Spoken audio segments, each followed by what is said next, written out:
మీది ప్రకాశం డిస్టిక్, అక్కడ పాలిటిక్స్ వేరే, ఇది కుప్పం, ఇక్కడ పాలిటిక్స్ వేరే. అక్కడి నుంచి ఇక్కడికి వచ్చి ఇక్కడ పాలిటిక్స్ ఏ విధంగా అడ్జస్ట్ అయ్యారు? 3-4 నెలలు నేను చాలా ఇబ్బంది పడ్డా.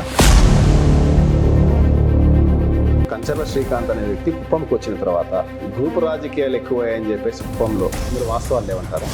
నేను ఒకటి సింగిల్ పాయింట్ ఎజెండా నా దాంట్లో, నా విషయంలో ఒక్కటి కూడా కాంప్రమైజ్ లేని విషయం ఏంటంటే, తెలుగుదేశం పార్టీ చంద్రబాబు నాయుడు గారికి ఏది మేలు జరుగుతుందో అది మాత్రమే నేను ఆలోచిస్తాను.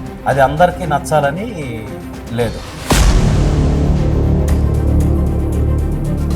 సీనియర్స్ ఏమంటున్నారంటే మాత వారిని ఎవరిని కూడా ప్రియారిటీ ఇవ్వడం లేదని చెప్పేసి మెయిన్ ఆరోపణ. నిర్ణయాలు చంద్రబాబు నాయుడు గారికి తెలియకుండా జరుగుతాయా ఈ నియోజకవర్గంలో?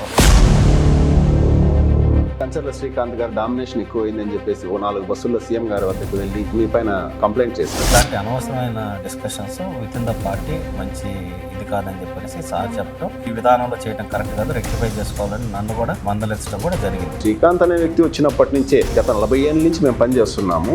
మమ్మల్ని పక్కన పెట్టేసి ఆయనకు సంబంధించిన వాళ్ళు యువకులను క్యాడర్ను తయారు చేసుకుంటున్నాడు. బట్ ఒక ఎమ్మెల్సీగా కొత్త యువ నాయకత్వానికి అవకాశం ఇవ్వాలి, యువతకు అవకాశం ఇస్తేనే మనం పార్టీలో కొత్త రక్తం రావాలి అనే ఉద్దేశంతో ఆ రోజు లోకేష్ గారు ఐడెంటిఫై చేసి మనం అడిగిన వెంటనే అవకాశం ఇచ్చారు. సార్, కుప్పం నియోజకవర్గంలో వేల కోట్ల రూపాయలు అభివృద్ధి పనులు అయితే జరుగుతున్నాయంటున్నారు. అన్ని పేపర్ మీద ఉన్నాయి తప్ప ఫీల్డ్ పైన ఇంతవరకు అయితే కనపడలేదు. 1800 ఎకరాల ల్యాండ్ అక్విజిషన్, రైతులతో సమస్యలు, వాళ్ళందరినీ కన్విన్స్ చేయటం, భూమి సంబంధించిన రేట్ నెగోషియేషన్స్ దగ్గర నుంచి, సర్వేల దగ్గర నుంచి, వాళ్ళకున్న ప్రాపర్టీస్, దాంట్లో ఉన్న వస్తువుల వాల్యుయేషన్ దగ్గర నుంచి, ఈ ప్రాసెస్ అంతా 1.5 సంవత్సరం నుంచి అధికార యంత్రాంగం, రాజకీయ నాయకులు, చంద్రబాబు నాయుడు గారు సార్ పరిగెత్తిస్తుంటే పరిగెత్తి కంక్లూడ్ చేసి ఇప్పటికి ఒక కొలిక్కి తీసుకొచ్చాం.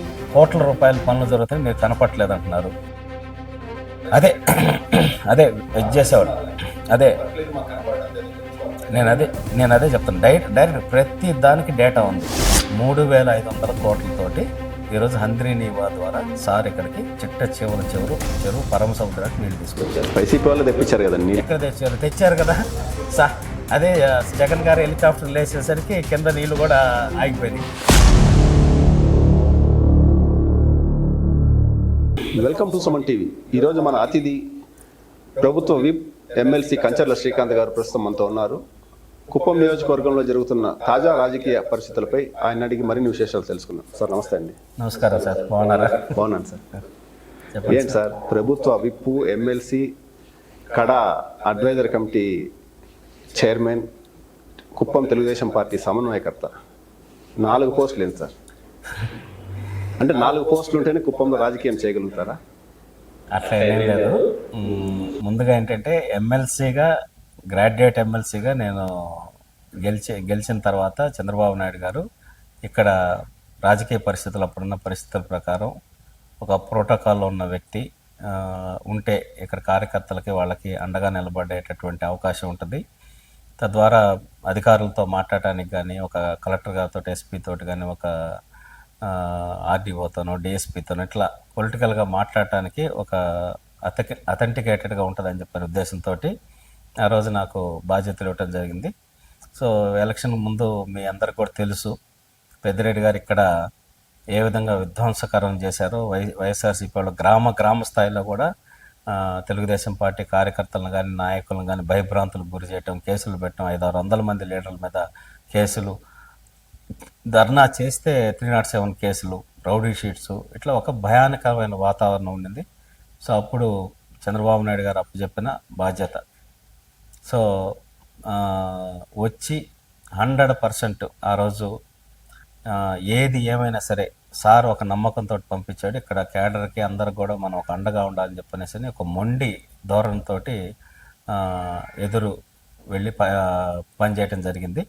అంటే ఒక ఫైటింగ్ మోడే ఆ రోజు. ప్రతి దాంట్లో కూడా పోలీస్ స్టేషన్ కానీ, అర్ధరాత్రి పోలీస్ స్టేషన్కి వెళ్ళటం, అక్కడ ఎస్ఐలతోటి రోడ్డుపైకి వస్తే ధర్నా అంటే కేసు పెట్టడం, లోపలేయడం, క్యాడర్ని స్టేషన్లో పెట్టుంటే వెళ్ళి ఎంతసేపు అని కూర్చొని తీసుకురావటం, సార్ అరెస్ట్ అప్పుడు కేసులు పెట్టి అందరూ తలదూకి వెళ్ళిపోయేటట్టు పరిస్థితి ఉంటే వాళ్ళందరూ కూడా కోఆర్డినేట్ చేసి ఇట్లా చేయటం. ప్రతి ఒక్క అంశంలో కూడా మనం డి అంటే డి అన్నట్టు నిలబడ్డాం. సో దాంతో క్యాడర్ కూడా ధైర్యంగా కొంచెం ముందుకు వచ్చి అందరూ మళ్ళీ ఒక ఫోర్స్ లాగా తయారై మళ్ళీ చంద్రబాబు నాయుడు గారి కోసం అందరూ కలిసికట్టుగా పనిచేసాం. ఎలక్షన్స్లో విజయం సాధించడం జరిగింది. మీది ప్రకాశం డిస్టిక్, అక్కడ పాలిటిక్స్ వేరే, ఇది కుప్పం చిత్తూరు డిస్టిక్లో స్టేట్లో లాస్ట్, ఇక్కడ పాలిటిక్స్ వేరే.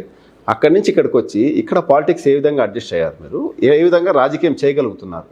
అంటే ఫస్ట్ బాధ్యతలు తీసుకున్న ఫస్ట్ 3 నెలలు నాకు నిజంగా చాలా అంటే చాలా టఫ్గా ఉన్నింది. ఎందుకంటే ఇక్కడ పరిస్థితులు అర్థం చేసుకోవటం, వ్యక్తుల మనస్తత్వాలు అర్థం చేసుకోవటం, వాటన్నిటి మీద ఒక 3-4 నెలలు నేను చాలా ఇబ్బంది పడ్డా.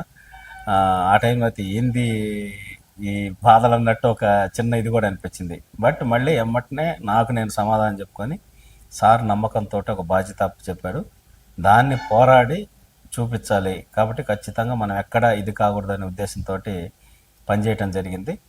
సో అర్థం చేసుకున్నాం, ఎక్కడైనా మనుషులే, మేబీ కల్చరల్ డిఫరెన్సెస్, కొంచెం ఆలోచన విధానం కొంచెం ఏరియాని బట్టి కొంత మారుతుంది ఖచ్చితంగా. మా దగ్గర కొంచెం అంతా స్ట్రైట్ ఫార్వర్డ్ పాలిటిక్స్ కానీ మాటలు కానీ అంతా కొంచెం డైరెక్ట్గానే ఉంటుంది. ఇక్కడ కొంచెం డిఫరెంట్ కైండ్ ఆఫ్ ఇదిలో ఉంటారు. బట్ అవన్నీ అర్థం చేసుకున్నాం, మనుషుల మనస్తత్వాలు, వ్యక్తిత్వాలు అన్నీ అర్థం చేసుకుని దానికి తగ్గట్టు మౌల్డ్ అయ్యి అందరితోటి కొంచెం ప్రేమగా ఉండటం, వాళ్ళకి అండగా ఉండటం, వాళ్ళ కష్టం ఉంటే స్పందించటం, అట్లా చేసుకుంటూ వెళ్ళటం వల్ల నన్ను కూడా వాళ్ళు అంతే ఓన్ చేసుకొని కలిసి పనిచేయటం జరుగుతుంది. సార్ అంటే ఇప్పుడు మీరు కంచర్ల శ్రీకాంత్ అనే వ్యక్తి కుప్పంకి వచ్చిన తర్వాత గ్రూప్ రాజకీయాలు ఎక్కువయ్యాయని చెప్పేసి కుప్పంలో ఎక్కడ చూసినా డిస్కషన్ జరుగుతూ ఉంది, ఇందులో వాస్తవాలు లేవంటారా? గ్రూప్ రాజకీయాలు ఏమున్నాయి అంటే గతంలో శ్రీకాంత్ అనే వ్యక్తి లేనప్పుడు ఒక వర్గమే ఉన్నింది, సీఎం గారు ఉన్నారు, ఒక పిఎన్ పెట్టారు, ఆ వర్గమే ఉన్నింది. ఇప్పుడు కోటరీ మీరు మాత్రం సపరేట్గా రెడీ చేసుకున్నారు, మీ వర్గం చెప్పిన పనులే జరుగుతున్నాయని చెప్పేసి కూడా ఆరోపణలు ఉన్నాయి. ఇక్కడ వర్గాలు లేవు, ఏం లేవండి. 30 సంవత్సరాలు చంద్రబాబు నాయుడు గారు ఒక కొంతమందికి బాధ్యతలు చెప్పారు. దాంట్లో భాగంగా మనోహర్ గారు పిఏగా ఉండి ఆయన బాధ్యతలు నిర్వహించారు, ఇన్ఛార్జిగా మునరత్నం గారు ఉండి ఆయన బాధ్యతలు నిర్వహించారు, కౌనివారి శ్రీనివాసులు గారు ఎమ్మెల్సీగా, ఆయన కూడా అంతకుముందు టీటీడీ బోర్డు మెంబర్గా, ఒక సీనియర్ పొలిటీషియన్గా, ఇట్లా ఒక సీనియర్స్ మండల పార్టీ అధ్యక్షులు, ఒక సీనియర్స్ టీం అందరూ కూడా పనిచేశారు. అదే కాలానుగుణంగా ఎవరైనా సరే ఇన్ని సంవత్సరాలు పనిచేసినప్పుడు కొన్ని రకరకాల ఇబ్బందులు వస్తాయి. దానివల్ల కొంచెం ఒక change over in the leadership అని చెప్పనే ఉద్దేశంతో కొంత అవకాశం అనేది ఇవ్వటం జరిగింది. బట్ అవకాశం ఇచ్చినా సార్ ఏమి సింగిల్ మ్యాన్ లాగా చేయమని చెప్పి ఏ రోజు చెప్పలేదు. ఇప్పుడు కూడా నేను, పిఎస్ మునరత్నం గారు, డాక్టర్ సురేష్ గారు, మా ముగ్గురం కోఆర్డినేట్ చేసుకుని ఏదైనా నిర్ణయాలు తీసుకోమని సార్ చెప్పడం జరిగింది. దానికి తోడు కడాకి ఒక పొలిటికల్ అడ్వైజర్గా, ప్రాజెక్ట్ డైరెక్టర్గా వికాస్ మర్మత్ గారు అని ఒక ఐఏఎస్ ఆఫీసర్ని పెట్టారు. ఆయన యంగ్స్టర్, చాలా కష్టపడుతున్నారు, చాలా బాగా కోఆర్డినేట్ చేస్తున్నారు పొలిటికల్ టీంతో కూడా. సో అట్లా ఒక టీం వర్క్ తోటి వెళ్తున్నాం. అయితే ఈ వెళ్ళే క్రమంలో ఎక్కడ నేను ఒకటి సింగిల్ పాయింట్ ఎజెండా నా దాంట్లో, నా విషయంలో ఒక్కటి కూడా కాంప్రమైజ్ లేని విషయం ఏంటంటే, తెలుగుదేశం పార్టీ చంద్రబాబు నాయుడు గారికి ఏది మేలు జరుగుద్దో అది మాత్రమే నేను ఆలోచిస్తాను. అది అందరికీ నచ్చాలని లేదు. నేను పార్టీ యాంగిల్లోనే కొత్త లీడర్షిప్ని ఎంకరేజ్ చేస్తున్నాం, కొత్త వాళ్ళకి అవకాశాలు ఇస్తున్నాం, అది కూడా డిస్కస్ చేస్తున్నాం. నేనేమి సింగిల్గా నిర్ణయం తీసుకున్నాను, మేమందరం చర్చించి ఒక నిర్ణయం తీసుకొని సార్కి, చంద్రబాబు నాయుడు గారికి పంపిస్తే ఆయన దాని మీద కూడా ఆయన 5-6 టైప్స్లో సోర్సెస్లో ఫీడ్బ్యాక్ తెప్పించుకొని ఆయన ఫైనల్ నిర్ణయం ఆయన తీసుకుంటున్నారు. మీరు ఇప్పుడు చెప్పారు కదా కొత్త సోర్సులు తయారు చేస్తున్నారు. సీనియర్స్ ఏమంటున్నారంటే మమ్మల్ని పక్కన పెట్టేసి కొత్త నాయకత్వాన్ని, ఆయనకు అనుకూలమైన వర్గాన్ని మాత్రమే తయారు చేసుకుంటున్నారు, పాత వారిని ఎవరిని కూడా ప్రియారిటీ ఇవ్వడం లేదని చెప్పేసి మెయిన్ ఆరోపిస్తున్నారు. అంటే నేను అదే చెప్పేది, ఇప్పుడు నిర్ణయాలు చంద్రబాబు నాయుడు గారికి తెలియకుండా జరుగుతాయా ఈ నియోజకవర్గంలో? Who is final authority? Exercise చేయటం, సజెస్ట్ చేయటం, మన ఫీడ్బ్యాక్ ఇవ్వటం అంటే నా ఆలోచన ఇది. ఇప్పుడు మేము ముగ్గురం కలిసి, సురేష్ గారు, మునరత్నం గారు, ముగ్గురం కలిసి రకరకాలుగా డిస్కస్ చేస్తాం, చాలా పదవుల విషయం కానీ ఇంకోటి కానీ, అంటే పైకి రికమెండ్ చేసే దాంట్లో. సో ఫైనల్గా కాన్ఫ్లిక్ట్ వస్తే నా అభిప్రాయం నేను రాసి పంపిస్తాను, పిఎస్ మునరత్నం గారి అభిప్రాయం ఆయన రాస్తారు, లేకపోతే సురేష్ గారి అభిప్రాయం ఆయన చెప్తారు. 100% దాంట్లో డౌటే లేదు. ఇంకా కూడా ముగ్గురం ఒక డిస్కషన్ చేస్తే దాని మీద ముగ్గురం కింద సంతకాలు కూడా పెట్టేసి ఆ కాపీని పంపించడం జరుగుతుంది. అంతా ఆర్గనైజ్డ్గా ప్రతి ఒక్క నిర్ణయం అనేది తీసుకుంటున్నాం. ఫైనల్గా సార్ ఐవీఆర్ సర్వేస్ కావచ్చు, ఫీల్డ్ సర్వేస్ కావచ్చు, ఆయన మేము ఇచ్చిన అభిప్రాయాల్లో నిజంగా ఆయన ఫీల్డ్ ద్వారా తీసుకున్న ఇన్ఫర్మేషన్కి ఏది ఎక్కువ మ్యాచ్ అవుతుందనేది చూసి దాని ప్రకారం సార్ ఫైనల్ నిర్ణయం అనేది తీసుకోవటం జరుగుతుంది. ఎమ్మెల్సీ కంచర్ల శ్రీకాంత్ గారు డామినేషన్ ఎక్కువైందని చెప్పేసి ఓ 4 బస్సుల్లో సీఎం గారి వద్దకు వెళ్ళి మీ పైన కంప్లైంట్ చేశారు. ఆ మరుసటి రోజే 4 బస్సులు వెళ్ళారా? మా తెలీదే. ఆ మరుసటి రోజే మిమ్మల్ని కడా పొలిటికల్ అడ్వైజర్ కమిటీ అధ్యక్షునిగా ఎన్నుకున్నారు. ఎందుకు మీకు ఇక్కడ లోకల్ నాయకులు గ్యాప్ వచ్చింది? 4 బస్సులో వెళ్ళటం అయినా వాస్తవాలు. పార్టీ తరఫున ఒక 40 మంది ముఖ్యమైన లీడర్లు ఎవరైతే coordination committee other important leaders ఒక 40 మందిని పిలిచి 1-to-1 మాట్లాడటం, ఫీడ్బ్యాక్ తీసుకోవటం అనేది జరిగింది. తర్వాత అందరితో కలిపి సార్ ఆయనకు వచ్చినటువంటి ఫీడ్బ్యాక్ బేస్ చేసుకొని మాట్లాడటం జరిగింది. మాట్లాడేసి ఆ రోజు కూడా చెప్పడం జరిగింది క్లియర్గా, కొంచెం నాన్ లోకల్ అని అది ఇదని మాట్లాడుతున్నారు. ఎలక్షన్ ముందు తను వచ్చి పనిచేశాడు, ఈజ్ లోకల్, ఎందుకంటే లోకల్ ప్రోటోకాల్ తీసుకున్నారు, మున్సిపాలిటీలో ఎక్సెప్షన్ మెంబర్ ఎలక్షన్ కోసం పనిచేస్తారు. కాబట్టి ఇట్లాంటి అనవసరమైన discussions with in the party మంచి ఇది కాదని చెప్పనేసి సార్ చెప్పడం, అందరినీ కోఆర్డినేట్ చేసుకొని పనిచేయమని చెప్పడం, నాయి కూడా చిన్న చిన్న పొరపాట్లు ఉంటే దానికి కూడా నన్ను నువ్వు ఈ విధానంలో చేయడం కరెక్ట్ కాదు, రెక్టిఫై చేసుకోవాలని నన్ను కూడా చిన్నగా మందలించడం కూడా జరిగింది. సో సారీ సార్, నేను ఆ వేలో ఆలోచించలేదు, డెఫినెట్గా మీ గైడెన్స్ తోటి నేను రెక్టిఫై చేసుకొని పని చేస్తానని మళ్ళీ కూడా నేను కూడా చెప్పి ఆ విధంగా పని చేసుకునే కార్యక్రమం చేశాం. సో తర్వాత ఇంకా సారు ఏం ఆలోచించారనేది ఇంకా సార్కి తెలుసు. దాని ప్రకారం అప్పుడు కడాకి సంబంధించి పొలిటికల్ చైర్మన్గా బాధ్యతలు ఇవ్వడం జరిగింది. అంటే ఒక్కటి ఇక్కడ విషయం ఏంటంటే, ఎక్కడ కాన్ఫ్లిక్ట్ వస్తుంది అనే కాన్సెప్ట్ అనే దగ్గర నేను పార్టీ సార్కి అనేదే నా ఎజెండా. నాకు ఎటువంటి personal agenda, personal group, personal team నాకు అవసరం లేదు. చంద్రబాబు నాయుడు గారి కోసం పనిచేసే ప్రతి ఒక్కరూ నా టీమే. అంటే గత 40 ఏళ్ళ నుంచి మేము పనిచేస్తున్నాము. ఈ శ్రీకాంత్ అనే వ్యక్తి వచ్చినప్పటి నుంచే మమ్మల్ని పక్కన పెట్టేసి ఆయనకు సంబంధించిన వాళ్ళు యువకులను క్యాడర్లు తయారు చేసుకుంటున్నాడు. ఆయనకి సంబంధించిన వాళ్ళు ఎవరు? వాళ్ళు తెలుగుదేశం పార్టీ కోసం కష్టపడి పనిచేసి ఇది చేసిన వాళ్ళు. కొత్తగా అవకాశాలు ఇస్తే, ఇప్పుడు లోకేష్ గారు నాకు అవకాశం ఇచ్చారు, నేను అంతకుముందు ఎవరికి పెద్దగా తెలియదు, రాష్ట్ర వ్యాప్తంగా తెలియదు.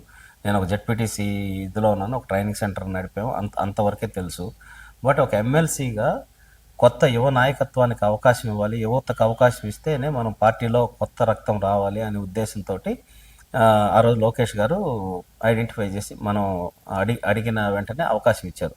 సరే, కొంతమంది అప్పుడు కూడా చెప్పడం జరిగింది, శ్రీకాంత్ ఫ్రెష్ ఫేస్ కదా, ఎవరన్నా సీనియర్స్కి ఇవ్వచ్చు కదా, ఎవరన్నా ఎక్స్ఎమ్మెల్ ఇక్కడ కాదు ఓవరాల్గా ఎమ్మెల్సీ దాంట్లో కూడా ఎవరైనా ఎక్స్ఎమ్మెల్యేకో లేకపోతే ఇంకోరికి ఎవరికైనా ఇవ్వచ్చు కదా అని చెప్పనేసి అని అప్పుడు కూడా రకరకాల ఫీడ్బ్యాక్స్ వచ్చినాయి. లేదు, కొత్త వాళ్ళకి అవకాశం ఇవ్వాలి, కొత్త నాయకత్వాన్ని ప్రోత్సహించాలని లోకేష్ గారు నమ్మి నన్ను, రాంగోపాల్ రెడ్డి గారిని, అక్కడ చిరంజీవి గారికి కొత్త వాళ్ళకి అవకాశం ఇచ్చారు. ఈరోజు మనం ఎన్నికల్లో పార్టీని పెట్టుకున్న నమ్మకాన్ని నిలబెట్టడం కోసం ఎఫెక్టివ్గా కష్టపడి పనిచేసాం, పార్టీ క్యాడర్తో మమేకమై పనిచేసాం. తద్వారా ఫలితాలు ఎలా వచ్చినా మనం చూసాం ఎమ్మెల్సీ ఎలక్షన్లో. ఆ తర్వాత ఒక కొత్త లీడర్షిప్, పార్టీకి ఒక 3 కొత్త లీడర్షిప్ అనేది ఎస్టాబ్లిష్ అయినట్టే కదా. సో మళ్ళీ యంగ్ జనరేషన్ వచ్చాం. తర్వాత నాకు ఇక్కడ అవకాశం ఇచ్చారు, రాంగోపాల్ రెడ్డి గారికి జోన్ 4 ఇన్ఛార్జిగా ఇచ్చారు, 36 కాన్స్టిట్యూన్సీ సంబంధించి ఇన్ఛార్జ్ ఇచ్చారు. ఇట్లా కొత్త లీడర్షిప్ ఎలక్షన్కి అంతా పనిచేసాం. ఆటోమేటిక్గా మ్యాక్సిమం మంచి బెస్ట్ రిజల్ట్సే తీసుకొచ్చాం. అలాగే కుప్పంలో నాకు బాధ్యతలు అప్పుడు చెప్పారు. సో నేను 13 నెలలు కుటుంబం అన్నీ మర్చిపోయి, పిల్లలు, అన్నయ్య, వ్యాపారం, కాలేజ్ అన్నీ వదిలేసి ఇక్కడే కేసులు పెట్టించుకున్నా, కొట్లాడినా, గొడవలు చేసినా, నా మీద అటాకులు చేసినా, నా ఇంటి మీదకి గాంజా తాగి ఇంటి మీదకి అటాకులకు వచ్చినా, ఏది చేసినా భయపడకుండా నిలబడి ఇక్కడ ఫైట్ చేసాం. ఫైట్ చేసే ప్రాసెస్లో ఎంతోమంది రిస్క్ చేసుకొని ముందుకు వచ్చి పనిచేసిన వాళ్ళు ఉన్నారు. అట్లాంటి వాళ్ళందరికీ, కొత్త వాళ్ళు నిలబడిన వాళ్ళకందరికీ, ఒక ఫ్రెష్ ఫేసెస్కి, కొత్తగా కష్టపడిన వాళ్ళకి, యంగ్స్టర్స్కి కూడా కొంతమందిని మనం అకామిడేట్ చేయాలి. అకామిడేట్ చేస్తేనే అప్పుడు పార్టీలో ఒక హోప్ పెరుగుద్ది. అంటే యంగ్స్టర్స్ మనం పనిచేస్తే మనకు ఒక గుర్తు, ఎస్, మన యంగ్స్టర్స్ మనం పనిచేస్తే మనకు అవకాశం వస్తుంది, పదవులు వస్తాయి మనకి, తద్వారా పార్టీని ఇంకొంచెం ముందుకు తీసుకెళ్ళే అవకాశం ఉంటుంది అని చెప్పనేసి ఆ జనరేషన్ గ్యాప్ని కొంత ఫిల్ చేసుకుంటా రావాలి. ఇప్పుడు యంగ్ ఓటర్స్ ఎంతమంది ఉంటారు దీంట్లో? ఆ యంగ్ ఓటర్స్ని అట్రాక్ట్ చేయాలంటే ఖచ్చితంగా కొంతమంది యంగ్స్టర్స్ అనేది ఇది ఉండాలి. ఈరోజు తెలుగుదేశం పార్టీకి సార్ ఒక సెట్ అయితే, లోకేష్ గారు ఒక సెట్ ఆఫ్ పీపుల్ని మొత్తాన్ని ఈరోజు లోకేష్ గారు, ఎస్, యువగళంలో ఆయన పాదయాత్ర మొత్తం గమనించండి, యువత ఎంత ఉత్సాహంగా పాల్గొన్నారు, కిలోమీటర్లు నడిచారు యువత ఆయన వెంట. ఎందుకంటే ఒక యంగ్ లీడర్షిప్, ఒక ఆయన మాట్లాడే విధానము కొత్త ఇది వాళ్ళని ఆ ఏజ్ ఫ్యాక్టర్లో కూడా సింక్ అయింది. ఎంతోమంది యువ నాయకులు ఈరోజు ఆ, అవకాశాల్లోకి వచ్చారు. ఎమ్మెల్యేలు కూడా ఎంతమందికి 82 మందికి కొత్తగా ఎమ్మెల్యేలుగా అవకాశం ఇచ్చారు సారు సారు సో ఇప్పుడు కొత్త లీడర్షిప్ వచ్చినట్టుగా అట్లా ప్రతి చోట కూడా కాస్త మనం యంగ్ లీడర్షిప్ కూడా ముందుకు తీసుకురావాలనే ఆలోచన, దానికి అందరం డిస్కస్ చేసే ఒపీనియన్స్ చెప్తేనే ఫైనల్గా చంద్రబాబు నాయుడు గారు తీసుకునేటటువంటి నిర్ణయాలు మాత్రమే ఇవి. ఎటువంటి వ్యక్తిగత నిర్ణయాలు నేను చెప్తే సార్ చేస్తాడనేది అవాస్తవం. సార్ 100 రకాలుగా ఫీడ్బ్యాక్స్ తీసుకుంటాడు, మా ఒపీనియన్స్ తీసుకుంటాడు ఖచ్చితంగా. గ్రౌండ్లో పనిచేస్తున్నాం కాబట్టి 100% సార్ మా ఒపీనియన్ ఇది లేదు, నా ఒపీనియన్ అయితే ఇది, నా అనాలిసిస్ ఇది. బట్ సార్ చేసుకునే అనాలిసిస్కి నేను చెప్పిన దానికి మ్యాచ్ అయితే ఆ నిర్ణయం బయటకు వస్తుంది, లేకపోతే ఇంకొక నిర్ణయం సార్ చెప్తారు. కాబట్టి అటువంటి ఇదేం లేదు.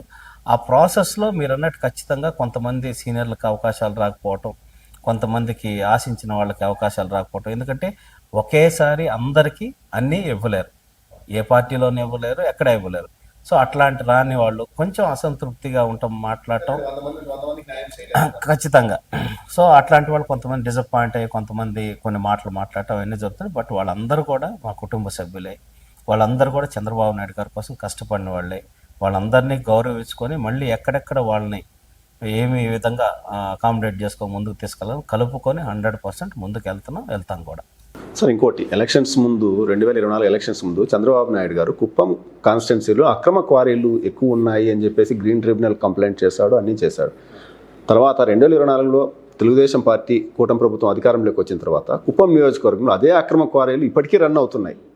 కానీ అటువంటి వాటిపైన ఎటువంటి చర్యలు లేవు. వైసీపీ నాయకులకు అక్రమ క్వారీలకు సంబంధం ఉన్న వ్యక్తులతోనే స్థానిక తెలుగుదేశం పార్టీ నాయకులు అయితేనేమి, ఇక్కడ ఎవరు ఇన్ఛార్జీలుగా ఉన్నారో అయితేనేమి కలిసి పనిచేస్తున్నారు, కలిసి పంచుకుంటున్నారు అని చెప్తున్న ఆరోపణలు అయితే బహిరంగంగా విమర్శిస్తున్నాయి. కుప్పం నియోజకవర్గంలో ఎక్కడికి వెళ్ళినా కూడా ఇప్పటికీ విమర్శలు వస్తున్నాయి. ఇవి నిజం కాదంటారా?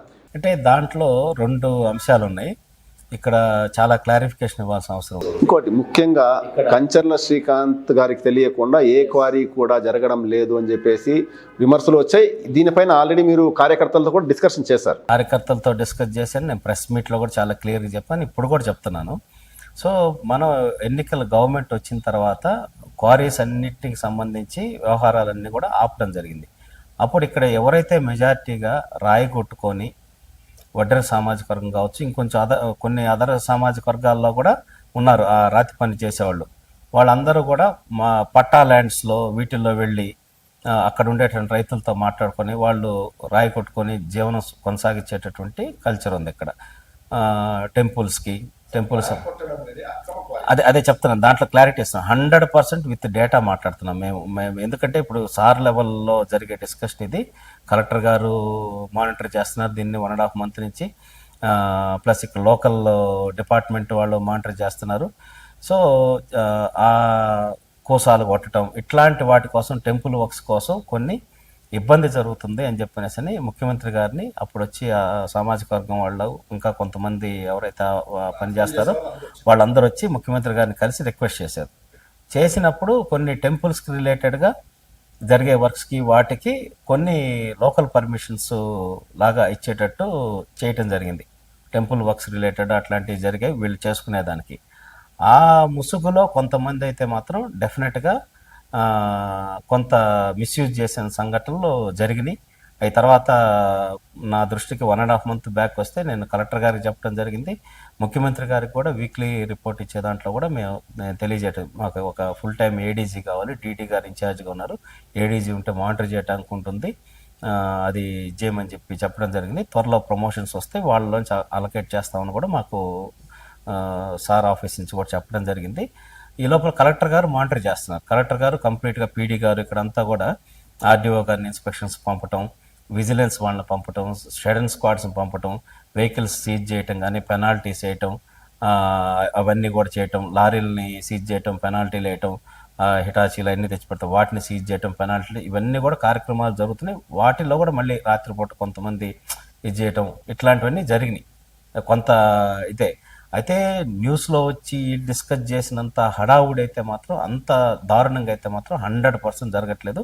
అంటే ఒక వ్యవస్థ నడిచేటప్పుడు ఖచ్చితంగా ప్యారలల్గా ఒక నెగిటివ్ ఎక్కడో చోట ఒక లోటుపాట్లు అనేది జరుగుతూ ఉంటాయి. వాటిని రెక్టిఫై చేసుకొని ముందుకెళ్లే దాంట్లో 100% మేము ముందుకున్నాం. నేను కార్యకర్తలకు సంబంధించిన మీటింగ్లో చెప్పా, మీడియా సమావేశంలో కూడా ఈరోజు చెప్తున్నా, అక్రమ క్వారీలు కానీ గ్రానైట్ రిలేటెడ్గా కానీ ₹1 అనేది శ్రీకాంత్ అనేవాడు తాకుంటే ప్రూవ్ చేయండి, నేను గంగమ్మ తల్లి గుడికి కూడా వస్తాను అని చెప్పనేసి ఎవరన్నా ప్రూవ్ చేసే పనితే రెండని కూడా ఓపెన్గా ఛాలెంజ్ కూడా చెప్పడం జరిగింది. ఎందుకంటే చంద్రబాబు నాయుడు గారు దగ్గర నమ్మకం కన్నా ఒక 1000 కోట్ల ఆస్తి కావాలా, చంద్రబాబు నాయుడు గారి దగ్గర నమ్మకం కావాలంటే చంద్రబాబు నాయుడు గారి దగ్గర నమ్మకమే కావాలనుకునేటటువంటి వ్యక్తులు, ఆయన చూస్తూ పెరిగిన వాళ్ళం, ఒక ఇన్స్పిరేషన్గా. అటువంటి వ్యక్తి దగ్గర చెడ్డ పేరు తెచ్చుకునేటటువంటి పని పొరపాటును కూడా చేయకపోను కూడా.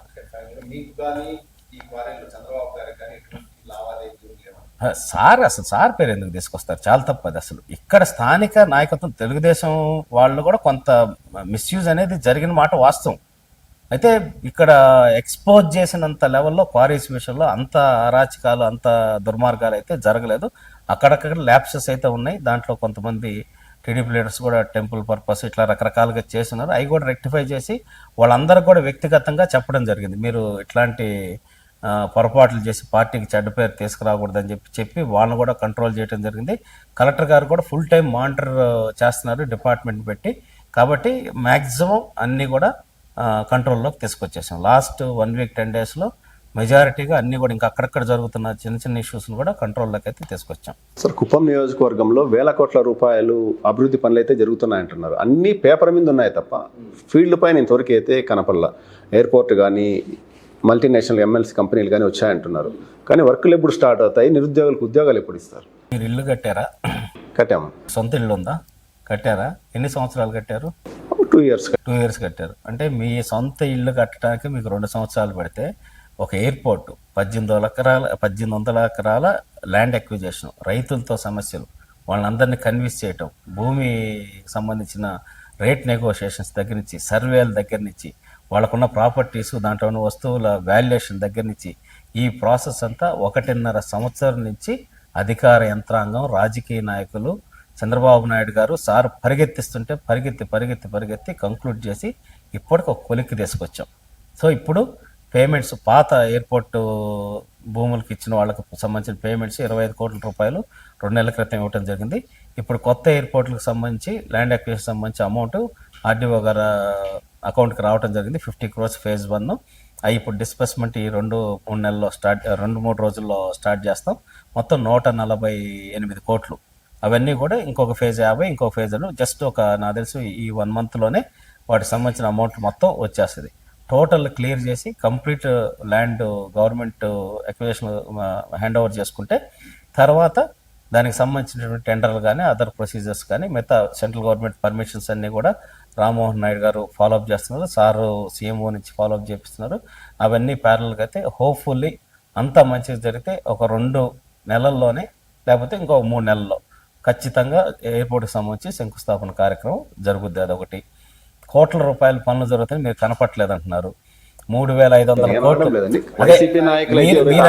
మీరని కాదు నేను చెప్పింది, మీరు అడిగిన క్వశ్చన్కి ఆన్సర్ చేస్తున్నాను నేను. అంటే వైసీపీ నాయకులు కావచ్చు, ఇంకా ఎవరన్నా విమర్శించారు. కుప్పంలో ₹1,000 కోట్ల ప్రాజెక్టు పెట్టేస్తున్నామంటున్నారు, ఆరోపిస్తున్నారు. కానీ అదే వర్క్లు అయితే మాకు కనపడడం లేదని చెప్పేసి వాళ్ళు బహిరంగంగా విమర్శిస్తున్నారు. నేను అదే చెప్తాను. డైరెక్ట్ ప్రతి దానికి డేటా ఉంది, ఏమి ఇక్కడ దాపరికం ఏం లేదు. 3,500 కోట్లతోటి ఈరోజు హంద్రీనీవా ద్వారా సార్ ఇక్కడికి చెరువు పరమ సముద్రానికి నీళ్లు తీసుకొచ్చారు. వైసీపీ వాళ్ళు తెప్పించారు కదా. ఎక్కడ తెచ్చారు కదా. అదే హెలికాప్టర్, జగన్ గారి హెలికాప్టర్ లేసేసరికి కింద నీళ్లు కూడా ఆగిపోయినాయి. ట్యాంకుల్లో తీసుకొచ్చి పెట్టి, లైనింగ్ లేని కాలువల్లో తీసుకొచ్చి ట్యాంకుల్లో తీసుకొచ్చి పెట్టి, మరి తర్వాత సంవత్సరం రోజు జగన్ గారు వెళ్ళిన తర్వాత ఒక రోజన్నా నీళ్లు బారినాయా? డ్రామాలు ఆయన చేశారు. బట్ వాస్తవాలు చేసి ఒక్క చెరువన్న నిండిందా? జగన్మోహన్ రెడ్డి గారు నీళ్ళు వదిలేరన్నారు కదా, ఒక చెరువన్న నిండిందా? ఓపెన్ సీక్రెట్ అందరికీ. కాలువల్లో బైకులు వేసుకొని తిరిగి కూర్చొని టీడీపీ నాయకులందరూ కూడా కామెడీలు చేసిన సందర్భాలు అప్పుడు అన్నీ చూసాం.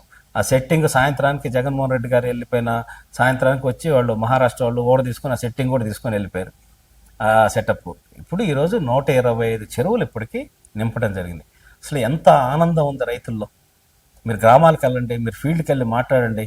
సంతోషంతో 300 నుంచి 400 అడుగులు గ్రౌండ్ వాటర్ లెవెల్ పెరిగింది, బోర్లు రీఛార్జ్ అయిపోయినాయి, రైతులు ఆనందంతో ఇది చేస్తున్నారు, వరి పంటలు వేసుకుంటున్నారు, మిగతా పంటలు వేసుకుంటున్నారు. ఖచ్చితంగా 2 రెట్ల ఆదాయం అనేది 100% పెరుగుతోంది.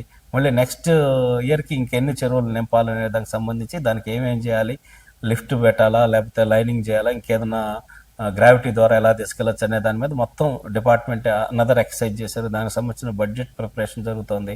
మళ్ళీ నెక్స్ట్ సీజన్ కల్లా ఇంకా కొన్ని చెరువులు యాడ్ చేసేదానికి ప్రయత్నం జరుగుతోంది. అట్లాగే గండికోట నుంచి వాటర్ మళ్ళీ కుప్పానికి తీసుకొచ్చేదానికి కూడా డిపిఆర్ తయారు చేయమని ముఖ్యమంత్రి గారు ఆదేశాలు ఇచ్చేసినారు. 7 కంపెనీలకి ఒకే రోజు చంద్రబాబు నాయుడు గారు ఎంఓఈ కాదు, భూమి పూజ శంకుస్థాపన వర్చువల్గా చేశారు.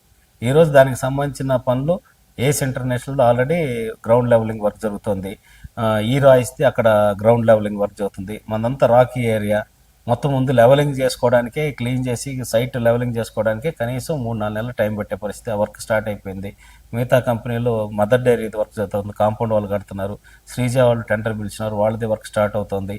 సో కనీసం 1 సంవత్సరం నుంచి 1.5 టైం అనేది ఖచ్చితంగా పడుతుంది ఇవి ఫీల్డ్ కనపడి స్టార్ట్ అవడానికి.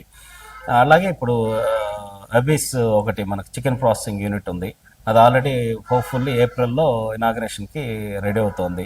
దాని ద్వారా ఒక 800-900 మందికి ఎంప్లాయ్మెంట్ అనేది క్రియేట్ కాబోతుంది. సో కాబట్టి మనం ఒక ఇల్లు కట్టాలంటే ఇల్లు కట్టి చూడు, పెళ్లి చేసి చూడు అంటారు. ఒక ఇల్లు కట్టాలంటేనే మీరు 2 సంవత్సరాలు పట్టింది అన్నారు. అట్లాంటిది ఇంత వ్యవస్థని, ఈ ప్రాసెస్ని, గవర్నమెంట్తో ఉండేటటువంటి ప్రాసెస్ని ఇచ్చేయాలంటే కొంచెం టైం టేకింగ్ ప్రాసెస్ అనేది ఉంటుంది. ఈ ల్యాండ్ అక్విజిషన్కే 1.5 సంవత్సరం పట్టింది ఎయిర్పోర్ట్కి సంబంధించి. మిగతా కంపెనీలకు సంబంధించి భూములకు సంబంధించి కూడా రెగరస్గా రెవెన్యూ డిపార్ట్మెంటు, పొలిటికల్ సిస్టమ్ అందరూ పనిచేస్తుంటేనే ఈ షేప్కి ఈ రోజుకి తీసుకురాగలం. ఖచ్చితంగా రాబోయేటటువంటి ఇంకొక 10-15 నెలల్లో 100% కంపెనీలు అనేది వాటి కార్యకలాపాలు ప్రారంభిస్తే చంద్రబాబు నాయుడు గారు ఏ ఆశయంతో అయితే ఇక్కడ ఈరోజు ఎంప్లాయ్మెంట్ అన్నారో అది మన కళ్ళతో మనం చూడబోతాం. సార్, కుప్పం నియోజకవర్గంలో ఎన్టీఆర్ ట్రస్ట్ నుంచి ఏ కార్యక్రమాలు అయితే చేపట్టారు? కుప్పం నియోజకవర్గ ప్రజలకు ఒక అదృష్టం ఏంటంటే చంద్రబాబు నాయుడు గారు ఎమ్మెల్యే కాబట్టి ఆయన పనిచేయటం కాదు, ఇక్కడ ఆయన కుటుంబం మొత్తం కుప్పం నియోజకవర్గం కోసం పనిచేస్తూ ఉంది. నారా భువనేశ్వర్ గారు ఎన్నికల ముందే, ఆల్మోస్ట్ 1 సంవత్సరం ముందే, అంతకుముందు కూడా ఎన్నికల ముందు కాదు, నేను రాకముందు కూడా ఎన్టీఆర్ సుజలా ప్లాంట్ కావచ్చు, ఎన్టీఆర్ సంబంధించి ఎన్నో ట్రస్ట్ నుంచి ఎన్నో కార్యక్రమాలు, సేవా కార్యక్రమాలు చేస్తూ వచ్చారు. మళ్ళీ ఎన్నికల 1 సంవత్సరం ముందు మళ్ళీ ఒక కుట్టు శిక్షణ స్కిల్ డెవలప్మెంట్ సెంటర్ని పెట్టి మహిళలకి నిజంగా శిక్షణ ఇచ్చి వదిలేయటం కాదు. జనరల్గా ఏం చేస్తారు, ట్రైనింగ్ ఇస్తారు, అంతటితో వదిలేస్తారు. మీ ఇష్టం వచ్చినట్టు మీరు మిషన్ ఇచ్చేస్తావు, మిషన్ ఇచ్చారు, మీ ఇష్టం వచ్చినట్టు మీరు బతకండి అని. అలా కాకుండా ఈరోజు వాళ్ళతోటి స్త్రీశక్తి అని చెప్పేది ఒక సొసైటీ లాగా ఫామ్ చేసి ఆ మహిళలు ఎవరైతే శిక్షణ తీసుకున్నారో దానికి ఆర్డర్స్ కూడా హైదరాబాద్ నుంచి మేడంకి సంబంధించినటువంటి నెట్వర్క్ నుంచి దానికి సంబంధించిన ఆర్డర్స్ కూడా వాళ్ళకి ఇప్పించేసి స్టిచ్చింగ్ ఆర్డర్స్, దాంట్లో జూట్ బ్యాగ్స్ సంబంధించి ట్రైనింగ్ ఇచ్చారు, దానికి సంబంధించి ఆర్డర్స్ ఇప్పించటం, పర్ బ్యాగ్ ఇంతని వాళ్ళకి ఇంటి దగ్గరే ఉండి చేసుకునేటటువంటి పరిస్థితి కల్పించడం, బ్యాంగిల్స్ తయారు చేయటం, వాటిని ఎక్స్పోస్ జరుగుతుంటాయి కదా వాటికి దగ్గర పంపించడం, వాళ్ళకి ఇచ్చేయటం. అంటే ట్రైనింగ్ ఇచ్చి వదిలేయటం కాకుండా ఆ తర్వాత లైవ్లీహుడ్ కనెక్టివిటీ కూడా ఇంట్రెస్ట్ ట్రస్ట్ తరఫున మేడం గారు చేస్తారు. అంటే అంత మైన్యూట్ లెవెల్కి ఆవిడ ఆలోచించి పనిచేస్తూ ఉన్నారు, మానిటర్ చేస్తూ ఉన్నారు. అట్లాగే అలీప్ వాళ్ళ ద్వారా కూడా మేడమే చెప్పి వాళ్ళని రమ్మని చెప్పి రమాదేవి గారిని ఈరోజు ఇక్కడ కూడా ఒక మహిళలకు సంబంధించి ఒక యూనిట్స్ పెట్టుకునేదానికి 20 ఎకరాల్లో ఒక సెజ్ లాగా ఏర్పడి మనకి ఇండస్ట్రియల్ పార్క్ లాగా ఏర్పాటు చేస్తున్నారు. దాంట్లో కామన్ ఫెసిలిటీ సెంటర్ అన్నీ పెట్టి మహిళలకి ప్లాట్స్ ఇచ్చి వాళ్ళకి ఇంట్రెస్టింగ్ దాంట్లో లోన్స్ ఇప్పించి చేసే దాని కార్యక్రమం కూడా అది కంప్లీట్లీ మేడం గారి, భువనేశ్వరమ్మ గారి ఇంట్రెస్ట్, దాని ద్వారా చేస్తూ ఉన్నారు. అన్నిటికి మించి ఎన్టీఆర్ క్లినిక్ ట్రస్ట్ తరఫున సంజీవిని క్లినిక్ అని పెట్టారు. క్లినిక్ పెట్టి దాంట్లో ఒక డాక్టర్, ఏది ఎలక్షన్స్కి ముందు డాక్టర్ని పెట్టి ఉచితంగా ఓపి అలాగే మెడిసిన్స్ కూడా ఉచితంగా ఇస్తూ వస్తున్నారు. అలాగే మొబైల్ క్లినిక్ పెట్టారు. బస్సు వెళ్ళి ఒక్కొక్క రోజు ఒక విలేజ్లో ఉండి అక్కడే డాక్టర్స్ ఉండి వాళ్ళు ఎవరైతే వస్తారో వాళ్ళకి అన్ని పరీక్షలు చేసి దానికి సంబంధించిన మెడిసిన్స్ అక్కడ కూడా ఇచ్చేటట్టు ఏర్పాటు చేస్తూ ఉన్నారు. ఇట్లా ఎన్నో కార్యక్రమాలు మేడం గారు చేస్తున్నారు. లోకేష్ అన్న కూడా ఇప్పుడు ఇక్కడికి వచ్చే కంపెనీల్లో అథా గ్రూప్ అని చెప్పేసి ఒక గ్రూప్ కంపెనీ, లిథియం బ్యాటరీ సంబంధించిన 3,000 కోట్ల పెట్టుబడి కంపెనీ. వాళ్ళు అక్కడ అమరావతి సైడు అక్కడ అడిగితే మీరు కాదు, మీరు కుప్పంలో పెట్టండి అని చెప్పేసి అక్కడ ఇంపార్టెంట్ మనకని చెప్పనేసి ఆయన ఆ కంపెనీని ఇక్కడికి పంపించి ఈరోజు ఇక్కడ దాని ద్వారా ఒక 1000 నుంచి 1500 మందికి ఉపాధి దొరికేటటువంటి కంపెనీ, ఆ కంపెనీని కూడా ఇక్కడ పంపించడం జరిగింది. అంటే ఎంత ఇంట్రెస్ట్గా ఈ నియోజకవర్గం పట్ల వాళ్ళకు ఒక శ్రద్ధ ఉంది ఆ కుటుంబం మొత్తానికి, సార్కి ప్లస్ మేడం గారికి అలాగే లోకేష్ అన్నకి అనేదానికి. ఇవన్నీ కొన్ని ఉదాహరణలు మాత్రం, ఇంకా చెప్పుకుంటూ పోతే ఇంకా చాలా ఉదాహరణలు ఉన్నాయి. 100% అటు ప్రభుత్వ పరంగా ఇటు ట్రస్ట్ తరఫున కూడా కుప్పం నియోజకవర్గ ప్రజలు బాగుండాలని ఒక మంచి సదుద్దేశంతో సార్ ఫ్యామిలీ కష్టపడుతుంది కాబట్టి మనస్ఫూర్తిగా నిజంగా ధన్యవాదాలు చెప్తాను సార్. ఇవన్నీ ప్రాజెక్టులన్నీ పూర్తయితే కుప్పం నుంచి రోజుకు 10,000 మంది వరకు బెంగళూరు లేబర్ వెళ్తున్నారు, అక్కడ పని చేసుకుని ఈవినింగ్ వస్తున్నారు. బెంగళూరుకి వలస వెళ్ళే కార్మికులు తగ్గించగలుగుతారా? 100%. ఈరోజు అదిదాస్ కంపెనీ వస్తుంది, అదిదాస్కి సంబంధించినటువంటి కంపెనీ, షూ రిలేటెడ్ కంపెనీ. దాంట్లో వాళ్ళు ఇస్తున్న ఎస్టిమేషన్ ప్రకారం ఒక 15,000 మందికి ఉపాధి అవకాశాలు కల్పిస్తామని చెప్పి చెప్తా ఉన్నారు. స్థానికులకే అంటే హై ఎండ్ ఎక్స్పర్టైజ్ ఉండేవాళ్ళు ఖచ్చితంగా ఇక్కడ ఉంటే ఇక్కడ తీసుకుంటారు, లేకపోతే ఖచ్చితంగా వాళ్ళు బయట నుంచి తెచ్చుకోవాల్సిందే. ఎందుకంటే ఒక టెక్నికల్ ఎక్స్పర్టైజ్ అట్లాంటి అంత నెక్స్ట్ లెవెల్ మొత్తం జాబ్స్ మొత్తం ఇక్కడే ట్రైనింగ్. ప్లస్ ఇంకొకటి ఏంటంటే చంద్రబాబు నాయుడు గారి ఆలోచన, సార్ ఆలోచన ఎంత దూరదృష్టి ఉంటుంది అనేదానికి విజన్ అనేది, ఆయన విజన్ అనేది ఆ రోజు విజన్ 2020 అని చెప్పినా, ఈరోజు విజన్ 2047 అని చెప్పినా ఎంత దూరంగా ఆలోచిస్తారంటే ఇప్పుడు కంపెనీలు పెట్టడానికి స్టార్ట్ చేస్తారు వర్క్. వాళ్ళకి సంబంధించి ఏమి రిక్వైర్మెంట్ కావాలో ఇప్పుడే డీటెయిల్స్ తీసుకోండి కంపెనీ దగ్గర నుంచి.